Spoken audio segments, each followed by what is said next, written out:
Buckle up, everyone, because today we are taking a deep dive into one of history's most influential empires, the Ottoman Empire. Oh, this is going to be good. 6 centuries, 3 continents. And a legacy that continues to shape our world today. You've heard the phrase sick man of Europe, right? Of course. Classic. Well, today we're going to unpack how that label came to be as we explore the empire's incredible rise, its dazzling golden age, and its eventual decline. From a small Turkish state in Anatolia to a vast empire spanning across 3 continents, the Ottomans have a truly captivating story. We've got a ton of sources for this deep dive, historical accounts, scholarly articles, even some primary source deep dives. And trust me, we've gone through it all to pull out the most interesting bits for you guys. Yeah, and we'll be tracing their journey through each sultan's reign, examining the key developments and challenges they faced. Awesome. Let's rewind back to the 13th century. Imagine Anatolia fragmented after the collapse of the Seljuk Sultanate. Yeah. It's like a power vacuum just waiting to be filled. A perfect recipe for the emergence of a new power. And that's where Osman Ally enters the scene. Osman, the founder of the dynasty, such a fascinating figure. There's this captivating story about Osman's dream. Osman's dream? Yeah, where he envisions a massive tree symbolizing his future empire, spreading its roots across continents, speaks volumes about his ambition and drive. Wow, that's powerful imagery. So did this dream fuel his early conquests? Well, the dream might be more of a legend, but it perfectly captures the spirit of the early Ottomans. Mm-hmm. They were driven and ambitious. And they had a knack for winning battles. Exactly. Under Osman and his successors, they started pushing back against the Byzantine Empire, conquering key cities like Bursa in 1326. That's a pretty big deal, right? Bursa was a major Byzantine city? Oh, absolutely. It marked a critical turning point, establishing the Ottomans as a major player in the region. So it's like dominoes start falling, one conquest leading to another. Precisely. The Ottomans under Orhan, they continued their expansion. They made Adrianople their new capital. And then Murad, he further solidified their European presence with a crucial victory at the Battle of Kosovo in 1389. Kosovo. That's a name that echoes through history. A pivotal moment. The Serbs were effectively broken, paving the way for deeper Ottoman inroads into Europe. But I imagine there were setbacks along the way. Right. No empire rises without facing challenges. Of course. There was a significant interruption when Timur, the Central Asian conqueror, invaded in 1402. He defeated the Ottomans at the Battle of Ankara, capturing Sultan Bayezid. Wow, so the Ottomans tasted defeat too. Oh yeah, it was a major setback. The empire was thrown into chaos. It took the leadership of Mehmed I to restore order and reunite the fragmented territories. Talk about resilience, bouncing back from a crushing defeat like that. Resilience was definitely key to their success, and this paved the way for future expansion. And you know what comes next? Mehmed II, Mehmed the Conqueror. The man who achieved what many thought was impossible, the conquest of Constantinople. Exactly. Mehmed II, a pivotal figure in Ottoman history. At just 21 years old, he led the siege of Constantinople in 1453, bringing an end to the Byzantine Empire. The fall of Constantinople. Yeah. A seismic event that sent shockwaves through Europe and beyond. More than a military victory, it was a symbolic triumph that marked the end of an era and the beginning of a new one for the Ottomans. And what a way to make a statement. They renamed the city Istanbul, making it their new capital. A powerful symbol of their imperial ambitions. And Mehmed II, he was a shrewd ruler. He allowed the Orthodox Church to maintain some autonomy, ensuring stability and minimizing religious tension. Smart move. Oh. Solidify power, keep the peace, and then set your sights on further expansion. That's the Ottoman way. And Mehmed II, he even had ambitions to conquer Rome. Rome. Wow, that would have been a game changer. He launched a campaign in Italy hoping to capture the Eternal City. While he didn't achieve that ultimate goal, his Italian campaign demonstrates the sheer scale of Ottoman ambition during this period. They were a force to be reckoned with, Yeah. Not just in the East, but also on the European stage. So Mehmed II sets a high bar. What about his successors? Did they manage to maintain this momentum? His successor, Bayezid II, focused on consolidating the empire's gains and strengthening its internal structure. He also had to deal with some internal conflicts. But his reign laid the groundwork for his son, Selim Masud, who would further expand the Ottoman realm. Selim So, another name that resonates with power and conquest. Selim, known as the Grim, earned his nickname through his ruthlessness and military prowess. He significantly expanded the empire eastward, defeating the Safavid Empire of Persia at the Battle of Chaldiran in 1514. So Selim shifts the focus eastward, adding vast new territories to the empire. That's setting the stage for one of the most iconic figures in Ottoman history, Suleiman the Magnificent. Suleiman the Magnificent's reign from 1520 to 1566 represents the peak of Ottoman power, wealth, and influence. This is the era that truly cemented the empire's status as a major world power, extending its reach across 3 continents. The golden age of the Ottoman Empire. We'll delve deeper into this fascinating period in the next part of our deep dive.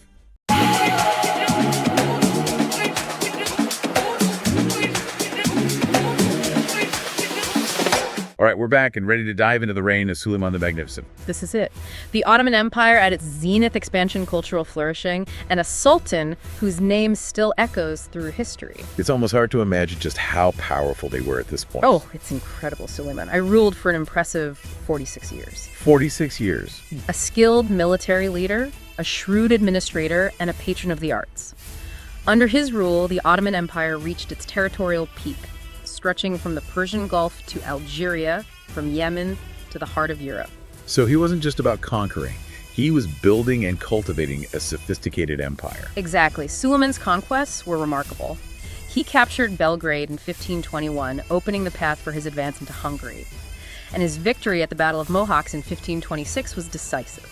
Shattered the Hungarian army, sent shockwaves across Europe. And then, of course, the sieges of Vienna. Ah, yes, Vienna. It's like this unconquerable city, this thorn in the Ottoman side. Twice he laid siege to Vienna. Twice. Oh, ultimately didn't succeed in capturing it. Yeah, but even without Vienna, Suleiman's conquests were vast. What about the other aspects of his reign? What made this a golden age? Well, Suleiman oversaw a period of significant cultural and artistic development. He commissioned grand mosques, palaces, bridges, leaving an architectural legacy that still stands today. Like the Suleimani Mosque in Istanbul. Precisely, a masterpiece of Ottoman architecture, blending Islamic and Byzantine influences. He also reformed the legal system, patronized scholars and artists, fostered a thriving intellectual atmosphere. This sounds like a period of immense prosperity and creative energy. But I imagine even golden ages have their shadows, right?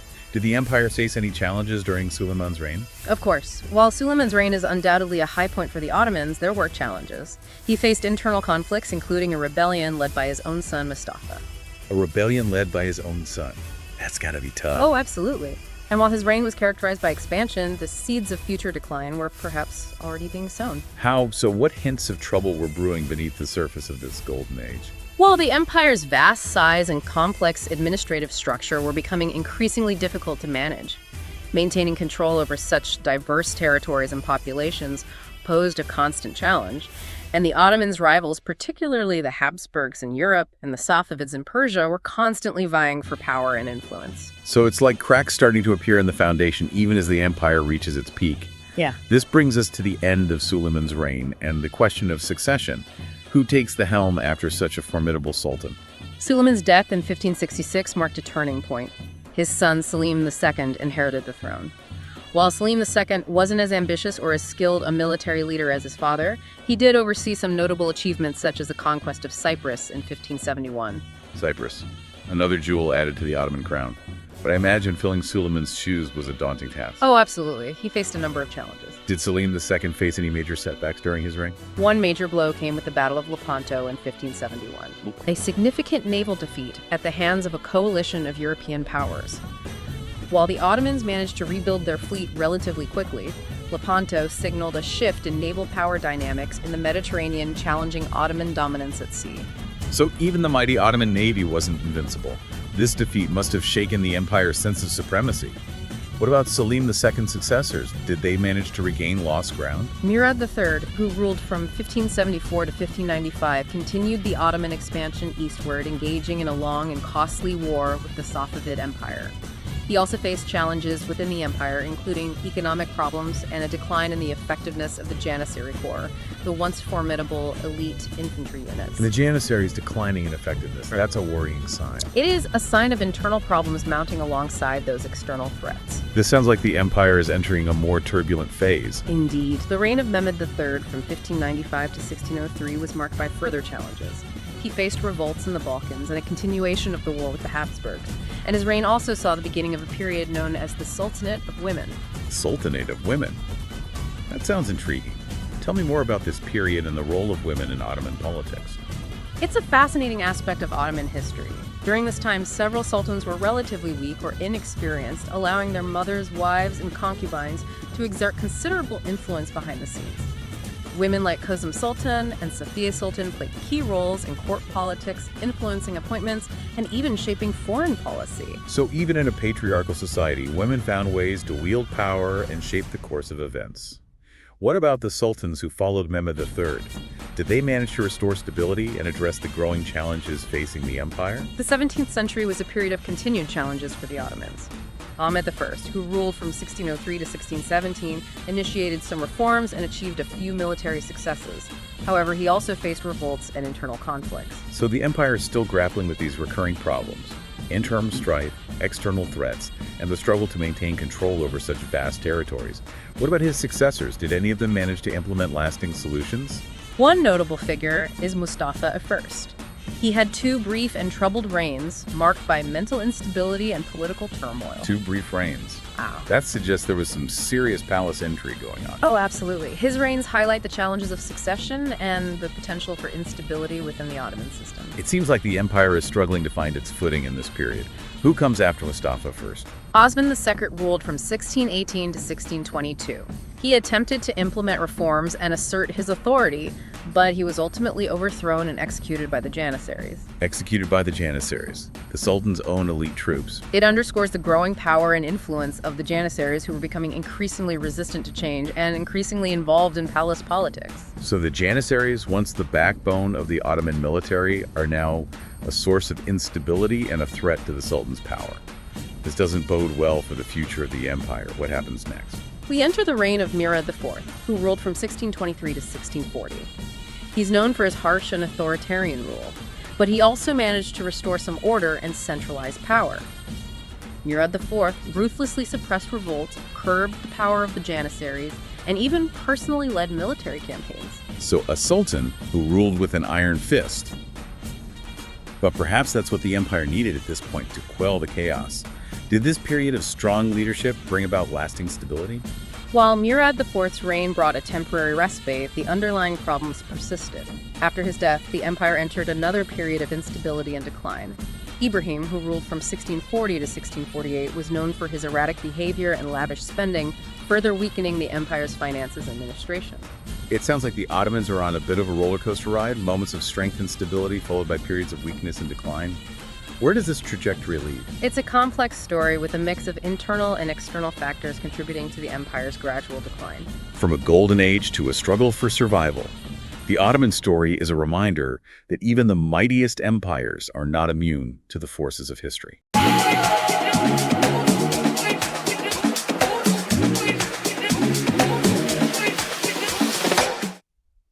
All right, we're back for the final chapter of our Ottoman Empire saga.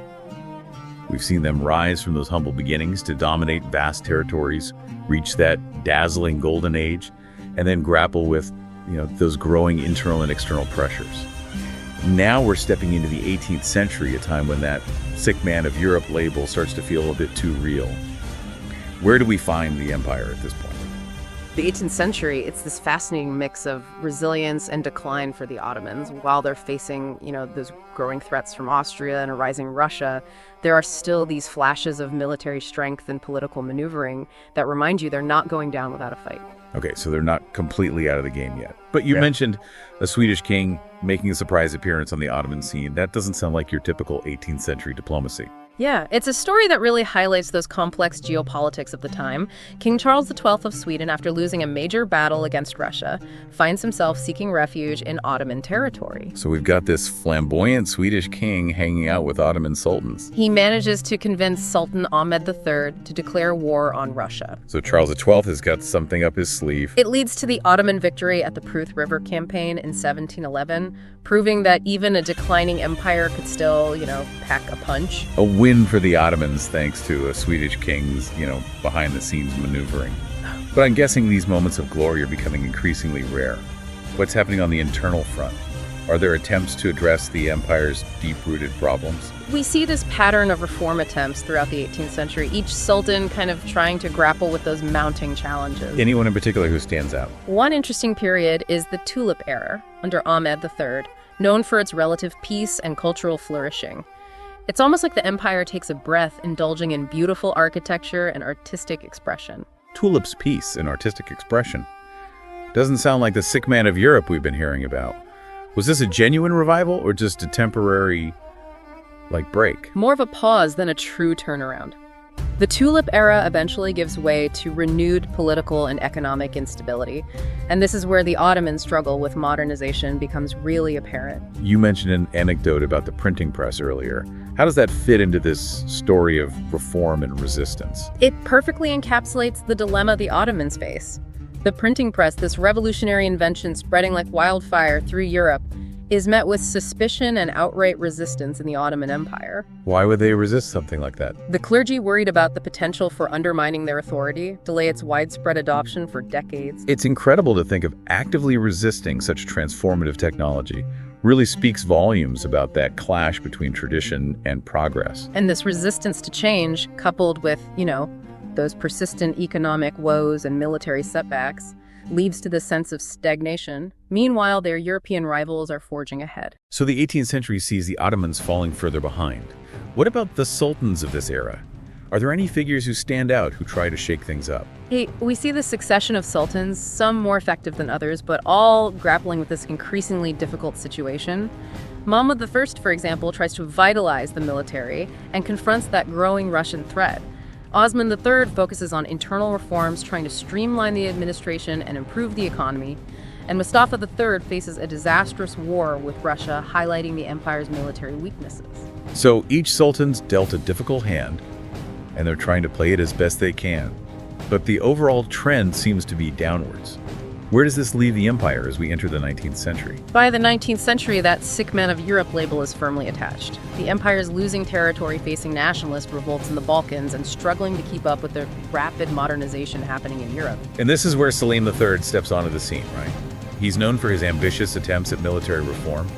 Did he manage to turn the tide? Selim III understood the need for drastic change. He tries to create this new modern army modeled after European forces, but his efforts are met with fierce resistance, especially from the Janissaries, who see this as a threat to their traditional power and privileges. So those Janissaries who were once the empire's strength are now actively blocking attempts at reform. This is a recipe for disaster, isn't it? It is. Selim III's reforms are ultimately unsuccessful, and he's deposed and later killed. His successor, Mustafa IV, also faces resistance and is quickly overthrown. It feels like the empire is caught in this vicious cycle at this point, trying to reform but unable to overcome that resistance from those entrenched interests. What happens next? Who comes after Mustafa IV? Mahmud II takes the throne, and he's determined to break this cycle. He understands that the Janissaries in their current state are more of a liability than an asset. So in a bold and brutal move, he has them massacred in 1826, effectively wiping out this once powerful force. That's a dramatic and frankly ruthless move. Did it pave the way for the reforms he envisioned? It did. Mahmud II's elimination of the Janissaries allows him to implement a series of sweeping reforms known as the Tanzimat. This marks a major turning point for the empire, a genuine attempt to modernize and catch up to Europe. The Tanzimat reforms. These sound pretty significant. What were some of the key changes they brought about? The Tanzimat period, spanning from 1839 to 1876, introduced major changes to the Ottoman system. They created a more centralized government, reformed the legal system, codified laws, introduced new educational institutions, and even began to develop a modern infrastructure with railroads and telegraph lines. It sounds like a whirlwind of change. Did these reforms succeed in revitalizing the empire? Did they manage to shake off that sick man of Europe label? While the Tanzimat reforms were ambitious and did bring about some positive changes, they weren't enough to fully reverse the empire's decline. They faced internal opposition from conservative elements, and the empire was still struggling with economic woes and external pressures. The Crimean War in the 1850s, while a victory for the Ottomans alongside their British and French allies, further exposed their military weaknesses and underlined their growing dependence on foreign powers. So a step in the right direction, but not the cure-all the Ottomans hoped for. What about the Sultans who followed Mahmud II? Did they continue down this path of reform and modernization? Abdülmecid II, who succeeded Mahmud II, continued the Tanzimat reforms, focusing on legal and educational reforms. He also issued the Imperial Reform Edict of 1856, which aimed to improve the rights of non-Muslim subjects within the empire, a move designed to address those growing nationalist sentiments and promote greater equality. That sounds like a significant step towards creating a more inclusive and modern state. Did these efforts succeed in quelling the rising tide of nationalism within the empire? While well-intentioned, the reforms often faced resistance and were ultimately insufficient to prevent the continued fragmentation of the empire. Nationalist movements continued to gain strength, particularly in the Balkans, where aspirations for independence were growing. So even as the Ottomans attempted to modernize and adapt, they were still struggling to hold their vast multi-ethnic empire together. What about the later sultans of the 19th century? Did any of them manage to turn the tide? The later 19th century sees this series of sultans facing increasingly difficult circumstances. Abdulaziz, who reigned from 1861 to 1876, tried to modernize the military and even embarked on a European tour hoping to learn from Western models. However, he also faced economic troubles and growing opposition to his rule, culminating in his deposition and suspicious death. A sultan deposed and a suspicious death. Sounds like palace intrigue is back on the menu. Who comes after Abdulaziz? His successor, Murad IV, had a very short reign marked by mental instability and ultimately leading to his deposition.